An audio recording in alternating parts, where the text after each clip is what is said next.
가계약금이니까 계약금 아니니까 뭐 돌려받을 수 있는 거 아니냐 이렇게 간단하게 생각할 문제가 아니고요. 특정한 요건을 갖추면 반환받을 수 있고 특정 요건을 갖추지 못하면 못 받게 되는 구조입니다. 가계약금을 넣은 상태가 매매 계약이 체결된 것으로 보이면 돌려받지 못하게 됩니다. 그런데 매매 계약이 체결되지 않은 것으로 보이면 돌려받을 수가 있습니다.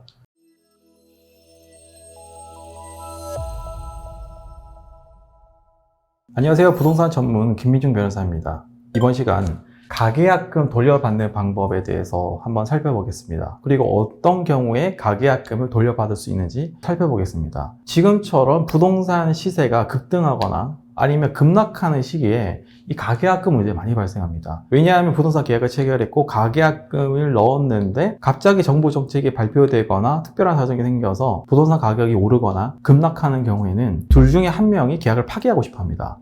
집주인 입장에서는 급등기에는 팔고 싶지 않을 거 아니에요. 조금만 있으면 더 오르는데. 그리고 매수한 입장에서는 사고 싶어 하겠죠. 조금만 있으면 돈이 오를 테니까. 급락하는 시기에는 매도인은 빨리 파고 싶어 하겠죠. 자기 집이 지금 점점 가격이 내려가고 있는 상황이고, 매수인 입장에서는 파기하고 싶어 합니다. 왜냐하면 또 떨어진 가격으로 사고 싶을 거 아니에요. 그래서 가계약금 문제가 많이 발생을 하는데, 가계약금 아니냐? 그러면 언제든지 돌려받을 수 있는 거 아니냐라고 이제 문의 주시는 분들이 있으신데요. 이렇게 간단하지 않습니다. 이 가계약금이라고 하는 게 이렇게 법률 규정상 정해져 있는 정식 용어가 아니에요. 그냥 부동산 거래 실무상 사용되는 단어입니다.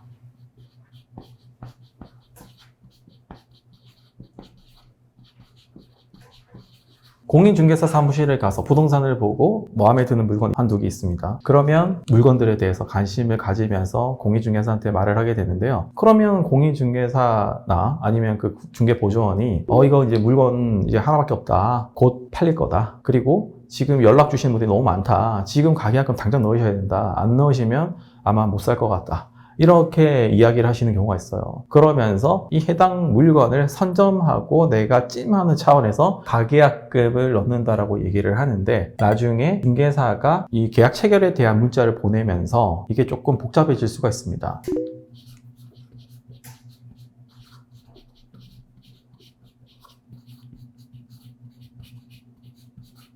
가계약금이니까 계약금 아니니까 뭐 돌려받을 수 있는 거 아니냐 이렇게 간단하게 생각할 문제가 아니고요. 특정한 요건을 갖추면 반환받을 수 있고 특정 요건을 갖추지 못하면 못 받게 되는 구조입니다. 결론적으로 쉽게 말씀을 드리면 매매 계약이 체결되면 가계약금을 넣은 상태가 매매 계약이 체결된 것으로 보이면 돌려받지 못하게 됩니다. 그런데 매매 계약이 체결되지 않은 것으로 보이면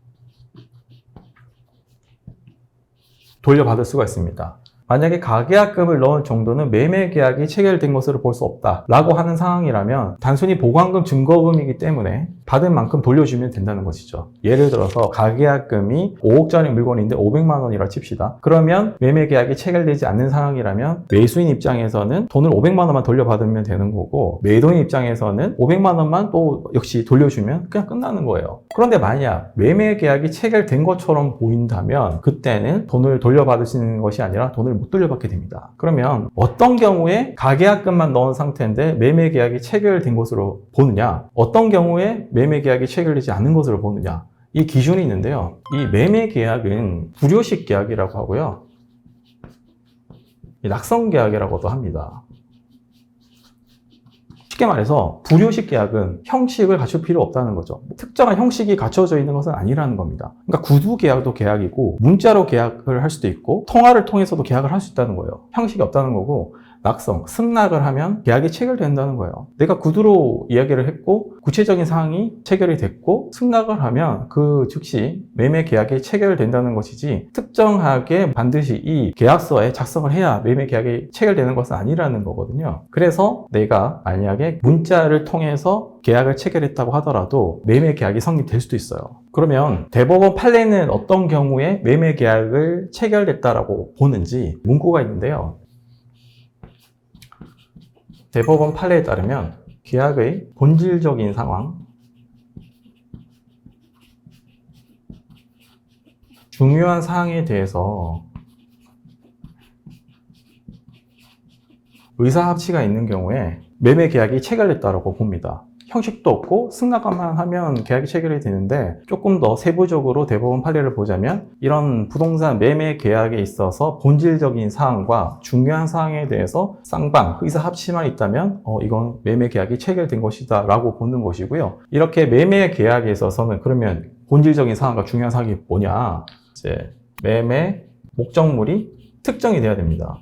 단순히 무슨 아파트 하나 살게요 라고 하는 게 아니라 무슨 아파트 몇 동 몇 호 이렇게 특정이 돼야 되고요. 그리고 매매 대금이 정해져야 됩니다. 한 5, 6억 할 거예요 이렇게 하는 게 아니라 정확히 5억 원입니다 라고 매매 대금이 특정이 돼야 되고요. 그리고 매매 대금 지급 시기도 특정이 돼야 됩니다. 계약금은 6월 1일, 그리고 중도금은 2월 15일, 잔금은 7월 1일, 이렇게 매매 대금 지급 시기가 지정이 돼야 되고요. 그리고 매매 목적물의 인도 시기,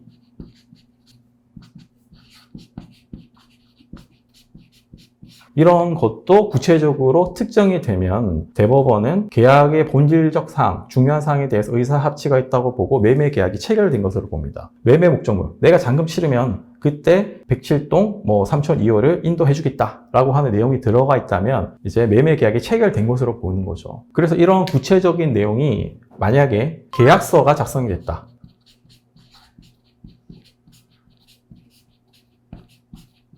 그러면 매매 계약이 체결되었다라고 인정될 가능성이 매우 높고 돈을 반환받지 못한다고 보시면 됩니다.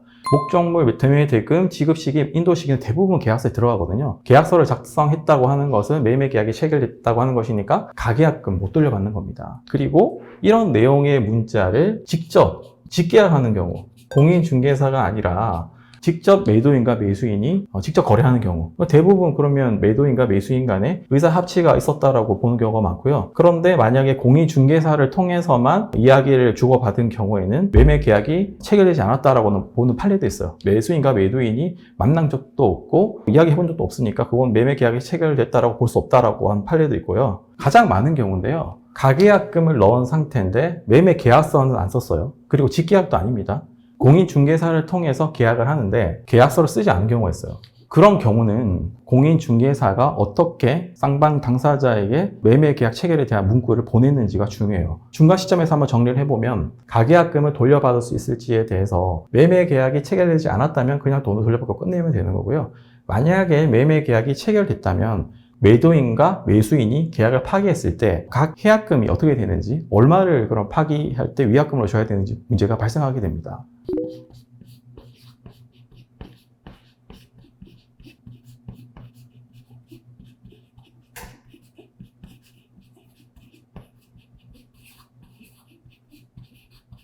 가계약금을 넣고 매매 계약서를 작성하기 전에 공인중개사가 쌍방에 이런 문자를 보내는데요. 그 문자 내용에 위약금의 내용이 기재가 되어 있는지, 그리고 위약금의 내용이 얼마로 기재되어 있는지가 중요한데요. 계약서를 적기 전에 만약에 그 공인중개사의 문자가 계약 체결 전 계약을 파기하는 경우에 위약금을 가계약금을 위약금으로 한다.